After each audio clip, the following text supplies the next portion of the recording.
श्राप है ये अग्निसुता द्रौपदी का।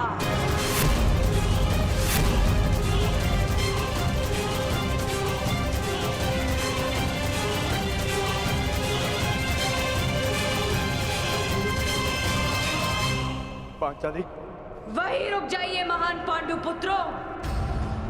मैंने आपको क्षमा नहीं किया, अब आप सबका मुझ पर कोई अधिकार नहीं। वो अधिकार आप पहले ही हार चुके हैं और उसका प्रतीक है ये खुले हुए केश, जिन पर अब कभी चूड़ामणि नहीं सजेगी।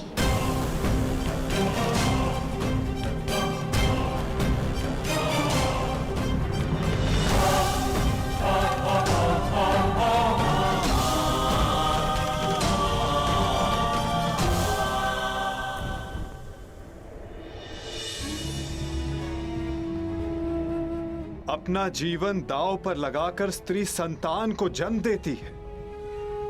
पुत्र के जन्म में अपना नया जीवन खोजती है। पीड़ा के उन पलों में भी उसकी आंखों में दुख के अश्रु नहीं होते। मुख पर प्रसन्नता, मन में संतोष होता है। और बदले में हम पुरुष उसे क्या देते हैं? पुरुष के किए गए हर कार्य का दंड अंततः स्त्री को भुगतना पड़ता है। क्यों? राम को दंड देने के लिए सीता का हरण होता है। सीता को ही अग्नि परीक्षा क्यों देनी होती है? युद्ध पुरुष करता है और पराजित स्त्री होती है। वीर गति पाकर पुरुष स्वर्ग भोगता है और विधवा होकर स्त्री नरक भोगती है। क्यों?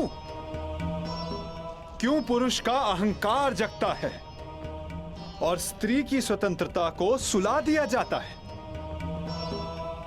जुए में, मदिरा के मद में धन पुरुष खोता है और भूख स्त्री के भाग्य में आती है।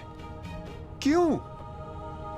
विवाह के पश्चात स्त्री सौभाग्यवती बनकर घर में आती है और उसके मस्तक पर सिंदूर के रूप में उसके पति की दासी होने का चिन्ह लगा दिया जाता है। अपनी इच्छा से 100 पत्नियां रखने वालों को पराक्रमी समझा जाता है और दुर्भाग्यवश एक से अधिक विवाह करने वाली महिला को वैश्या कहकर पुकारा जाता है। क्यों? पुरुष असफल होकर संसार का त्याग करता है और अपना घर संसार चलाने के लिए स्त्री को संघर्ष करना पड़ता है। क्यों हम पुरुषों के हर दुष्कर्म का फल स्त्री को भुगतना पड़ता है? जो जीवन देती है उसका अधिकार तो केवल आनंद, प्रसन्नता और सम्मान होना चाहिए। फिर उसका चीरहरण क्यों होता है? स्मरण रखना, जब तक स्त्री को मान, सम्मान और अधिकार मिलेंगे, ये सृष्टि फलेगी, फूलेगी, विकास होगा। और जब जब स्त्री का मान भंग होगा, जब जब उसका अभिमान पुरुष के दम तले कुचला जाएगा, तब विनाश होगा।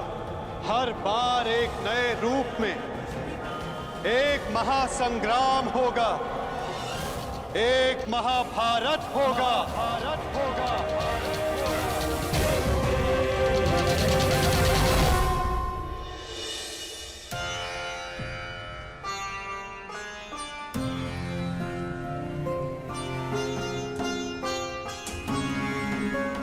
महाराज, आज संसार की सबसे अधिक लज्जित, सबसे अधिक दुखदायी सभा संपन्न हुई।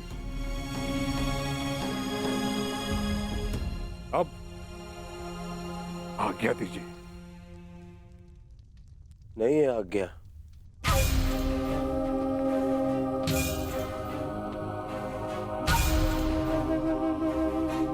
अब क्या शेष है?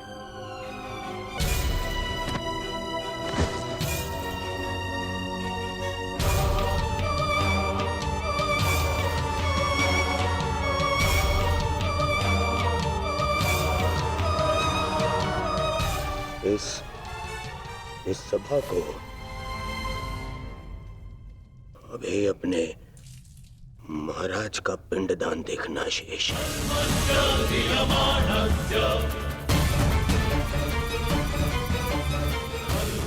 नारिकेलम समर्पयामि। ये क्या अनर्थ कर रहे हो दुर्योधन?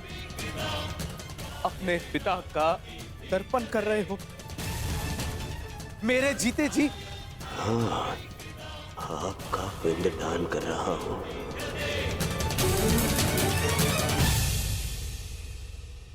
मैं आज से अनाथ हुआ पिताश्री।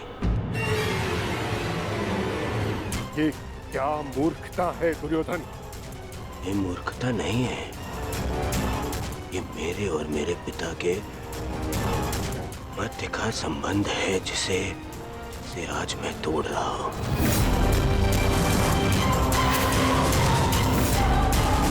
और आप इस संबंध से जुड़े हुए नहीं हैं, इसीलिए मौन रहिए पितामह। क्योंकि आज जो मेरे साथ हुआ उससे यही प्रतीत होता है कि मैं पिता विहीन हूं। एक पिता अपने संतान के लिए जीता है।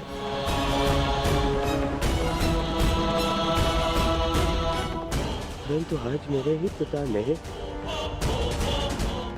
मेरे ही साथ इतना बड़ा अन्याय कर दिया। क्या अनर्थ प्रलाप कर रहे हो दुर्योधन?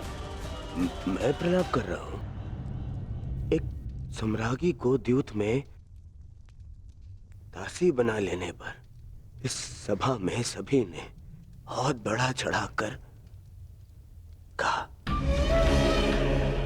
सब मेरे विरुद्ध हो गए, परंतु मुझसे बिना किसी कारण के एक श्राप के भय से मुझसे इंद्रप्रस्थ छीन लिया गया, मेरा साम्राज्य छीन लिया गया। और इस अन्याय के कारक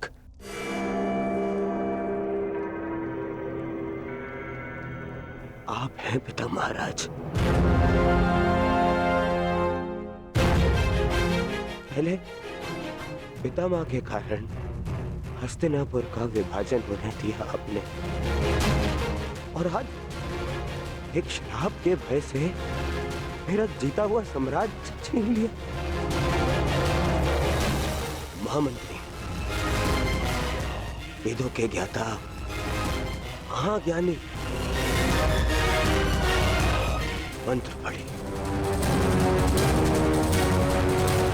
मैं आज अभी इसी क्षण अपने पिता का श्राद्ध करूंगा।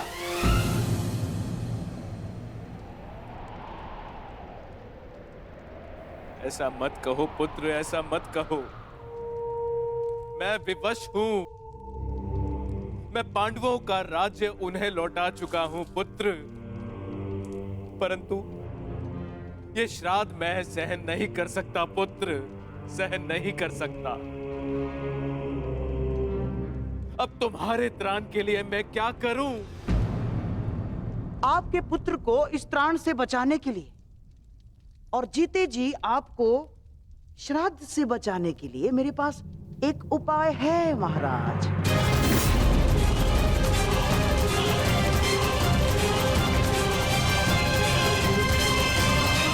द्वार क्यों बंद हो रहा है? क्या मूर्ख कौरव इसी क्षण युद्ध चाहते हैं? प्रणिपात श्रीमान, महाराज ने आपको स्मरण किया है और लौटने के लिए निवेदन भी किया है। कह दो उनसे हम नहीं आएंगे। अब ना हमें उनका निमंत्रण स्वीकार है और ना ही निवेदन।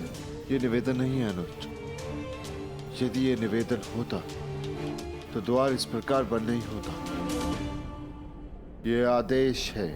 तुम्हें आदेश और ये द्वार दोनों तोड़ दूंगा। हम लौटेंगे तो बस युद्ध के लिए। नहीं अनुज भीम, नहीं।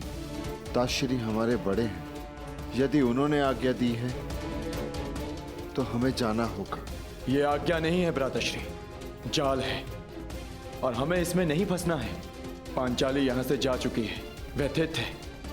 हमें उसे संभालना है। हमें इंद्रप्रस्थ जाना होगा भ्राताश्री। ये जाल है तो भी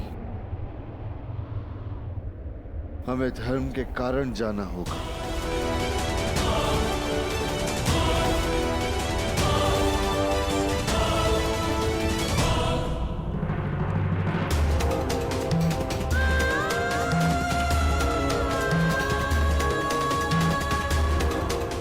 पुत्री, रुक जाओ।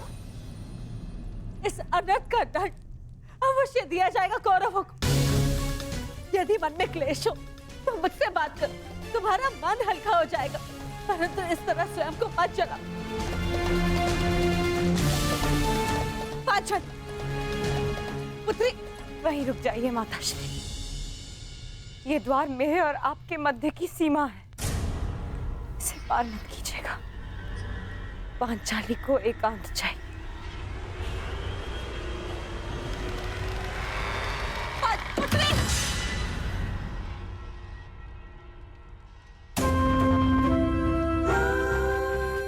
लीजिए ज्येष्ठ आपका आदेश ना मानने वाली दासी। आओ दासी द्रौपदी, आकर मेरी टंगा में बैठो। आओ। वस्त्र हरण करो इस दासी का, जो हर 2 महीने में अपना पति बदले, जो स्त्री 5-5 के साथ शयन करे, उसे क्या कहा जाता है?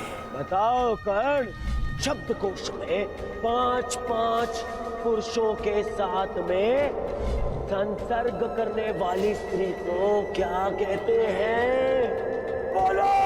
वेश्या कहते हैं, वेश्या कहते हैं, वेश्या कहते हैं, वेश्या कहते हैं, वेश्या कहते हैं।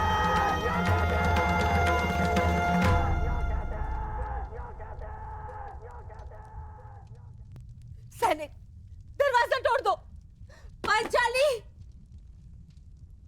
ये द्वार द्रौपदी के मन का है बुआ।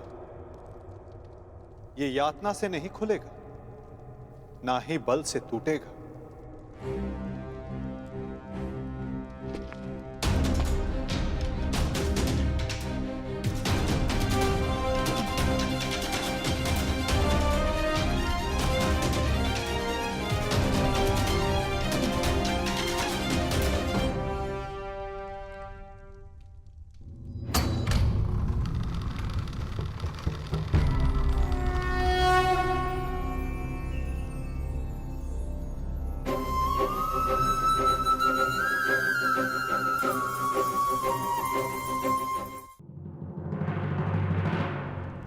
सखी,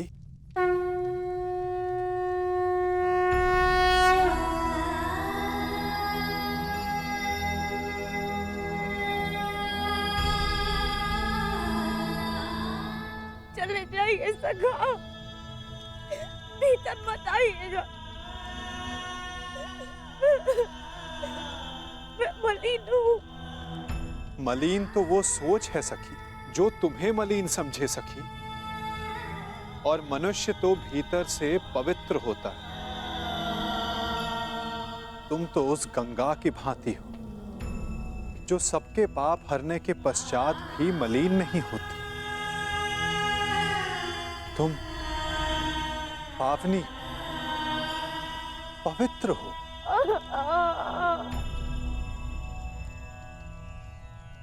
चले जाइए केशव। मेरे संताप का ताप बहुत तीव्र है। कदाचित नियति मेरे सखा को भी क्षमा न करे।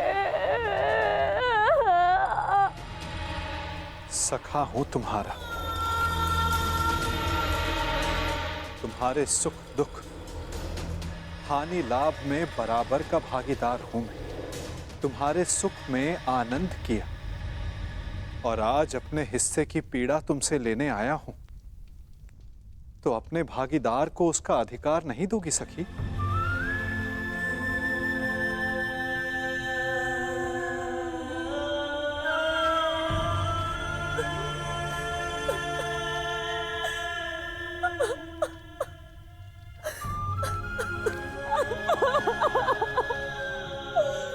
क्यों सखा? मेरे सारे सानंद क्यों? नियति ने मुझे ये सम्मान के लिए क्यों चुना सका? क्यों?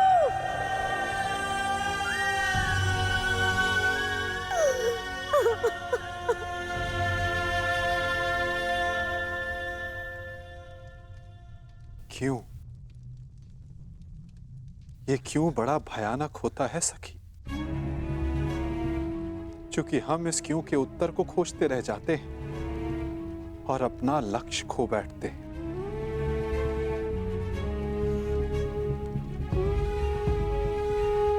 वो बालक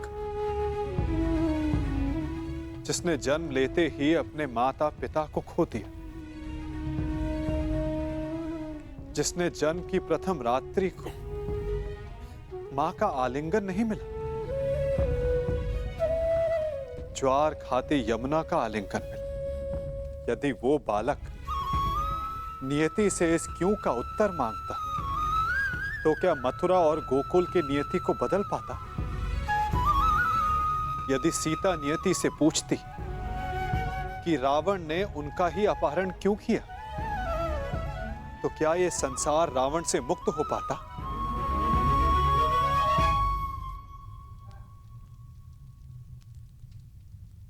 जो कल बीत गया सखी, यदि उसका दुख वर्तमान में मनाओगी तो अपने भविष्य को खो बैठोगी।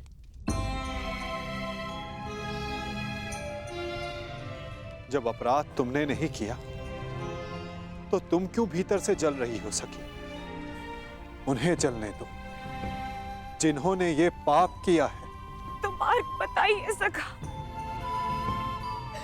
मन में धधकती इस अग्नि को शांत करने का मार्ग दिखाइए केशव। क्षमा कर दो, क्षमा कर दो सखी। मन में प्रतिशोध नहीं, न्याय का विश्वास जगाओ। जब तक मन में प्रतिशोध रहे तब तक न्याय को आने का मार्ग नहीं मिलेगा सखी। क्या प्रतिशोध लेना न्याय नहीं है सखा? नहीं सखी, यदि प्रतिशोध लोगे तो केवल तुम्हारे भीतर की अग्नि शांत होगी, और यदि न्याय के लिए संघर्ष की अग्नि जलाओगी तो दुर्योधन जैसे हर पापी की सोच को भस्म कर पाओगी। तो बोलो सखी, प्रतिशोध लेना है या न्याय स्वीकार है?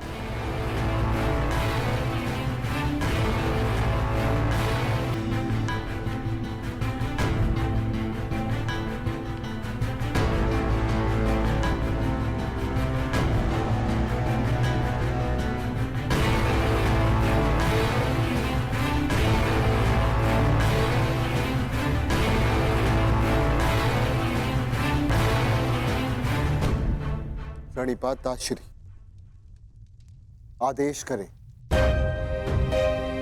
कि आपने हमें यहाँ क्यों बुलाया है? तुम्हारे साथ न्याय करते करते कदाचित मैंने अपने पुत्र के साथ ही अन्याय कर दिया युधिष्ठिर। विजय की हुई वस्तु पर विजेता का ही अधिकार होता है युधिष्ठिर, चाहे वो युद्ध में हो या फिर जुए में।